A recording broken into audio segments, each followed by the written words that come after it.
1994년 4월 16일 중국 후난성의 아주 평범한 가정에서 태어난 한 남자가 있습니다. 그 남자의 이름은 류치지. 이게 중국 발음이 어려우니까 그냥 류치라고 칭하겠습니다. 이 류치는 어떻게 보면 아주 좋은 가정에서 태어났습니다. 왜냐? 내가 해달라는 대로 우리 부모님이 다 해줘. 자식 입장에서는 최고죠. 아빠, 엄마, 나 이거 장난감 사줘. 그러면 다 사주는 거예요. 예를 들어서 아빠가 일 갔다가 딱 들어와가지고 우리 아들, 아빠가 네가 늘 가지고 싶어 하던 장난감 사왔다 하고 류치한테 장난감을 선물로 줘요. 그런데 그 장난감은 내가 며칠 전에 가지고 싶어 했던 거지. 지금은 별로 안 가지고 싶거든. 바로 그냥 소리 지르면서 에이, 이딴 거 안 갖고 놀 거야. 던져버립니다. 그러면 보통 부모님은 너 어디서 이렇게 던지는 거 배웠어? 던지면 안 돼. 아빠가 생각하고 사온 건데 어디서 버릇없이 던져? 이렇게 뭐라고 해야 되잖아요. 그런데 이 류치의 부모님은 달랐습니다. 아이고 이제 이거 가지고 놀기 싫어요? 다른 거 사줄까요? 아빠가 어떻게 해줄까? 아빠 때문에 기분 안 좋아졌어요? 아빠가 미안해요. 이런 식인 거예요. 류치의 부모님은 그가 원하는 것은 무엇이든지 다 들어주면서 그렇게 자연스럽게 류치를 버릇없게 만들었습니다. 우리 아들 최고. 우리 아들 원하는 거 엄마 아빠가 다 해줄게. 이런 가정 환경이 류치를 더 오만하고 거만하게 만들었어요. 솔직히 이런 류치의 성격의 이유는요, 이런 오냐오냐 하는 가정 환경뿐만은 아니었습니다. 아니, 오냐오냐 해도 좀 교육을 잘 시키면 괜찮은데 앞서 들어보셨잖아요. 애가 버릇없는 행동을 해도 좋아 괜찮아. 예절이나 여러가지 교육이 일체 없는 거예요. 류치의 부모님은 항상 그의 이기심, 오만함을 받아들이려고 했고 이해하려고 노력했습니다. 꾸짖는 거 전혀 일절 없었어요. 아빠, 엄마가 이렇게 자식에게 다 해줬던 이유 중에 하나는요, 이 아빠, 엄마가 좀 바빴어요. 아들인 류치와 보내는 시간이 그렇게 많진 않았습니다. 그렇다 보니 미안해서, 자식에게 미안해서 더 이제 오냐오냐 하고 해달라는 거 다 해주고 했던 거예요. 좋은 마음으로 했던 이 부모의 행동이 오히려 자식에게는 독이 된 거죠. 배려, 이해, 양보, 웃기지마. 내가 최고고 내가 먼저야. 난 특별하니까. 부모의 과잉 보호로 길러진 결과 이 류치는 커가면 커갈수록 부모에게 의존적이고 인내심이 부족하는 등 사회생활, 단체생활에 적응하지 못하기 시작합니다. 그리고 그 문제는 류치가 중학생이 됐을 때부터 도드라지게 나타나기 시작했어요. 중학교로 올라와 학교에 딱 첫 등교를 합니다. 아이씨, 자리가 마음에 안 드네. 그래서 다른 학생을 다짜고짜 발로 걷어 차버려요. 야, 나와. 내가 앉을 거야. 당연히 그 피해 학생은 무슨 죄입니까? 뭐야, 내가 먼저 앉았잖아. 여기 내 자리야. 이런 식으로 맨날 친구랑 싸우는 거예요. 류치는 학교에서 일이 잘 풀리지 않을 때마다 이런 식으로 해결하려고 했습니다. 해결 방법을 모르는 거예요. 대화하는 방법도 몰라. 내가 최고니까 다 내 말에 복종해야 돼. 학교에서 싸움이 잦다 보니 류치의 부모님이 학교에 오는 일도 다반사였습니다. 그러면 보통 부모님은 자식한테 막 뭐라고 하잖아요. 야, 너 친구를 그렇게 때리면 어떡해? 뭐 이런 식으로. 그런데 이때도 부모님은요, 아들이 말썽 부려서 친구를 때려서 왔는데도 단 한 번도 류치를 꾸짖지 않았습니다. 오히려 이때 부모님은요, 아들, 괜찮아. 여기 학교가 좀 이상해. 뭐 친구들끼리 좀 치고받고 할 수도 있지. 뭐 이런 걸로 막 부르고 난리야. 약간 우리나라도 학교폭력 이런 사건이 심심찮게 나오잖아요. 그럴 때 가끔씩 보면 가해자, 학교폭력 가해자의 가족들, 부모님 인터뷰가 TV에 나올 때가 있어요. 그런 거 보면 막 억장이 뒤집어지는 인터뷰들이 이제 가끔 있는데, 그때 이제 가해자 가족들 몇몇이 딱 이런 식으로 말하더라고요. 자기 아들 혹은 자기 딸이 다른 아이를 막 괴롭히고 고데기로 막 짖고 그랬다는데, 아우 애들끼리 뭐 좀 그럴 수도 있지. 뭘 경찰에다 신고를 하고 뭐 TV에서 취재를 나오고 난리야 난리가. 아니 무슨 말도 안 되는 개똥만도 못한 소리야. 이때 류치의 부모님 또한 이런 과였던 거예요. 이런 부모님 밑에서 자식이 제대로 자랄 리가 없죠. 아빠 엄마가 뭐라고 하질 않으니 류치의 학교 폭력은 계속됐고 결국 학교 측은 류치를 퇴학시켜버립니다. 이렇게 되니 부모님은요, 류치를 다른 중학교로 전학을 시켰고 막대한 돈을 들여 사립 고등학교까지 입학을 시킵니다. 그리고 이런 부모의 행동들은 류치를 더 이기적으로 만들었어요. 당시 류치가 들어간 고등학교는요, 소위 잘 사는 집안의 자녀들이 많이 가는 학교였습니다. 류치의 같은 반 아이들 대부분이 엄청 잘 사는 집의 아이들. 그렇다 보니 그 영향으로 류치도 점점 더 사치스러워지기 시작합니다. 돈 개념이 없어지는 거예요. 아니, 류치 가족도 잘 사는 집이면 몰라요. 그런데 류치 가족은요, 평범한 집안이었습니다. 한 번은 이런 적도 있었어요. 류치가 학교에서 딱 오자마자 아빠한테 아빠, 나 명품 시계 사줘. 명품 시계. 예를 들어 롤렉스. 아빠, 나 롤렉스 시계 사줘. 기본 1,000만원 넘어가는 거를 사달라고. 이미 류치의 부모님은요, 엄청난 고등학교 등록비에 막 허리를 쪼아 매고 있는 상황이었습니다. 등록금 내기도 빠듯한데 무슨 명품 시계야. 일반 부모님은 뭐라고 하죠? 야, 네 나이에 무슨 명품 시계가 필요하냐? 그렇게 사고 싶으면 네가 돈 벌어서 네가 사. 하지만 이 류치의 부모님은 일반 부모님이 아니잖아요. 이때 이 부모님은 아들을 꾸짖기는커녕 아들, 아빠가 정말 미안해. 아빠가 이번에 돈이 없어서 그 명품 시계는 못 사줄 것 같아. 정말 미안해 아들. 이번만 좀 참아주면 안 되겠니? 다음에는 꼭 사줄게. 정말 미안해 아들. 이렇게 말하면서 오히려 아들 류치에게 사과를 합니다. 아니 사과를 왜 해요?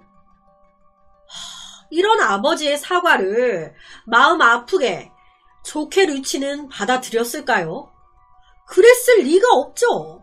아빠는 당연히 내가 시계 사달라고 하면 사줘야 되는 사람인데 못 사준다고 하니 아이씨 저게 아빠야? 그래서 다음날 학교에 가서 일부러 학교 장비를 부숴버립니다. 류치는요, 부모님이 자신의 욕구를 충족시켜주지 못할 때마다 학교에서 문제를 일으켰습니다. 그리고 집에 와서 얘기하는 거예요. 나 명품 시계 사줄 때까지 학교 장비 다 갖다 부수고 문제 일으킬 거예요. 그러니까 하루빨리 명품 시계 사주세요. 에? 이런 남자가 사회에 나오면 어떻게 되겠습니까? 지금 이 류치 한 명의 인생 스토리만 들어봐도 기가 차고 참 걱정이 앞서는데 그런데 이런 놈이 또 있어. 똑같은 놈이 이 류치 옆에 딱 붙습니다. 류치가 지멋대로 하잖아요. 그러니까 학교도 가기 싫으면 안 가버리는 거예요. 그리고 PC방을 가든지 노래방을 가든지 오락실을 가든지 그렇게 막 돌아다니다가 한 놈을 만난 겁니다. 그놈은 18살 류치보다 1살 어렸던 17살 푸젠리. 중국 이름 어려워요. 그냥 푸젠이라고 칭하겠습니다. 류치가 푸젠이라는 1살 어린 동생을 만나게 된 겁니다. 푸젠 역시 학교를 맨날 빼먹고 애들 돈 뺏고 그러고 다니는 불량 학생이었습니다. 말도 잘 통하고 괜찮네. 그래서 둘이 맨날 붙어 다닙니다. 못된 놈이 못된 놈과 어울려 다니는데 좋은 일 하고 다니겠습니까? 푸젠이 어느 날 류치에게 얘기합니다. 형, 나 오늘 학교 자퇴했어. 형, 우리가 학교를 꼭 다녀야 되는 이유가 뭐야? 우리가 고등학교에 가는 이유가 뭐야? 난 그닥 그 필요성을 모르겠어. 형, 형도 자퇴해. 그리고 나랑 더 큰 일을 하자. 형이랑 나랑 뭘 해도 하지 않겠어? 그러니까 형도 자퇴해. 이래서 어른들이 그렇게 친구를 잘 사귀어야 된다고. 결론은 이 류치, 푸젠 따라서 고등학교 자퇴합니다. 그리고 2012년 5월 류치가 집에 있던 돈 800위안 정도를 훔쳐 가출까지 해요. 가출해서 뭐 하겠습니까? 그냥 PC방 돌아다니고 하면서 그 돈도 다 씁니다. 돈도 어영부영 다 썼겠다. 배는 점점 고프고. 이런 상황에서 푸젠이 또 이런 말을 합니다. 형, 우리 큰일 하자. 안 되겠다. 이 말에 류치는요. 너는 무슨 자꾸 큰일을 하자고. 뭐 지금 돈도 없고 있을 데도 없는데 여기서 무슨 큰일을 하자고 하는 거야. 그랬더니 푸젠이 형, 하루 만에 부자가 될 수 있는 방법이 있어. 그게 뭔지 알아? 부자들 돈을 훔치면 부자가 되는 거야. 부자들 집을 털자. 돈 훔치자. 처음에 류치는 좀 당황을 했어요. 그런데 푸젠 말을 쭉 다 듣다 보니 괜찮겠거든. 한번 해볼까? 그래서 2012년 8월 21일 저녁 12시경 후난성의 한 집에 몰래 들어갑니다. 그리곤 그 집 주인 부부를 흉기 들고 위협한 뒤에 결박시키고 집을 뒤져 돈을 훔쳐요. 그럼 그냥 나가면 되잖아요. 돈 훔쳤잖아. 그런데 이때 또 그놈의 푸젠 이 새끼가 형, 얘들 죽여야 돼. 얘들이 우리 신고하면 어떡해. 아싸리 죽이고 가는 게 나아. 이 말에 류치 놀란 거예요. 야, 돈 훔쳤으면 됐지. 사람까지 죽일 필요가 있어? 그러니까 푸젠이 웃긴 게 지가 죽이지도 않아요. 칼을 딱 이 류치 손에 쥐어줍니다.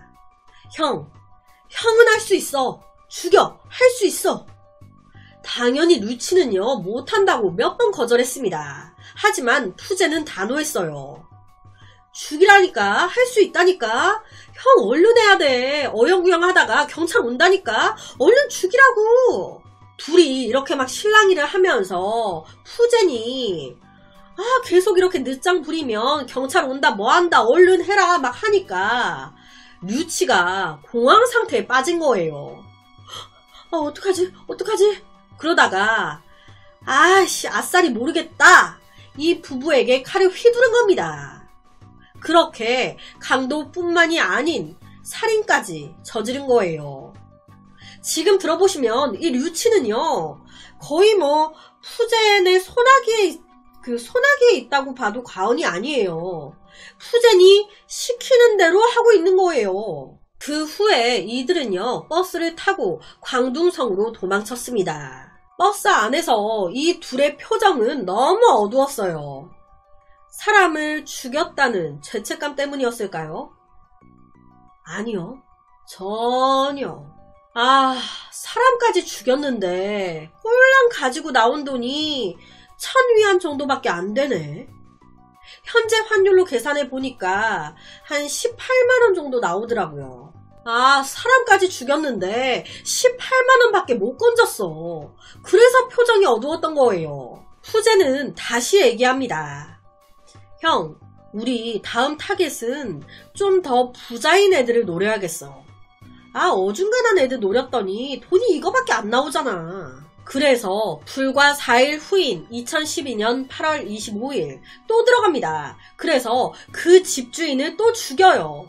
옆에가 피해자예요.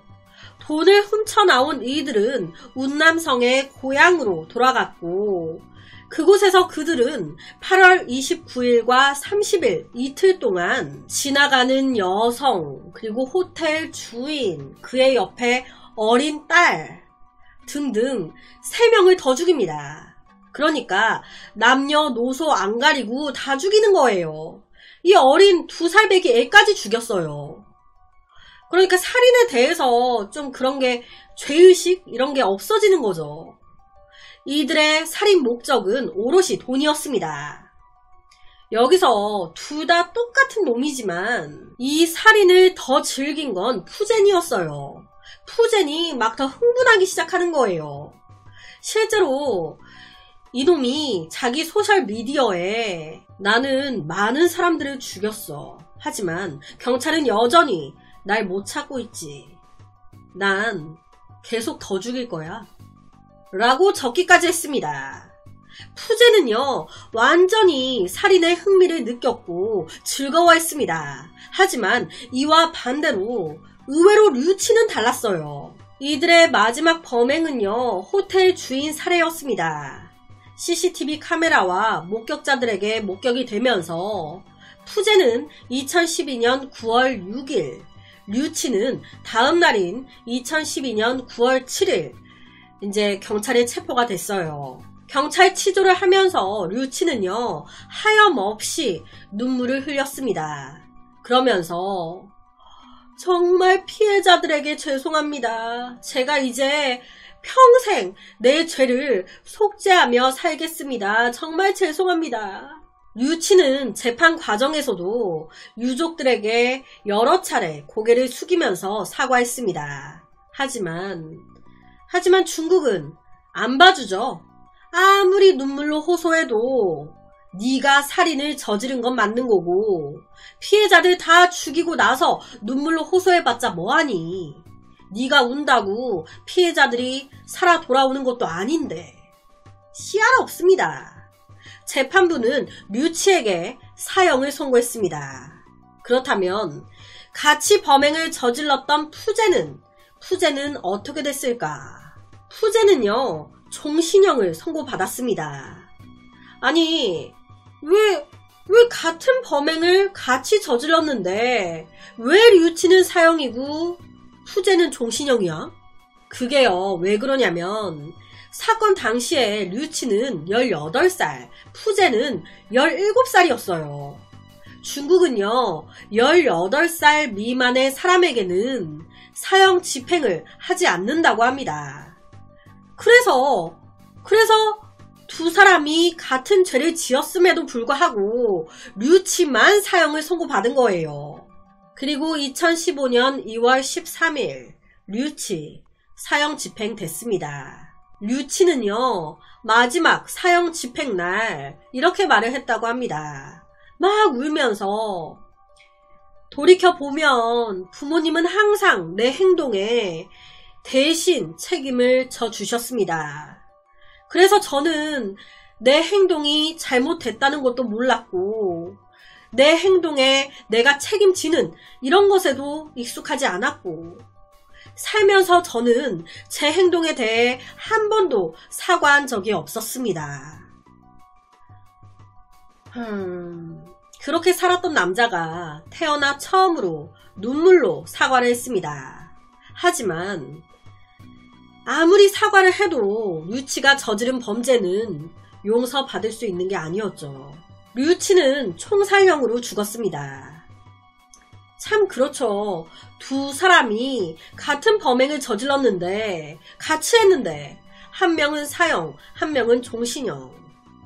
이들은요, 불과 9일 동안 아무 죄 없는 시민 7명을 살해했습니다. 살인 이유는 일하기 싫어서, 돈이 필요해서, 너무 어리석은 이유로 범죄를 저질렀고 그 책임의 대가는 컸습니다.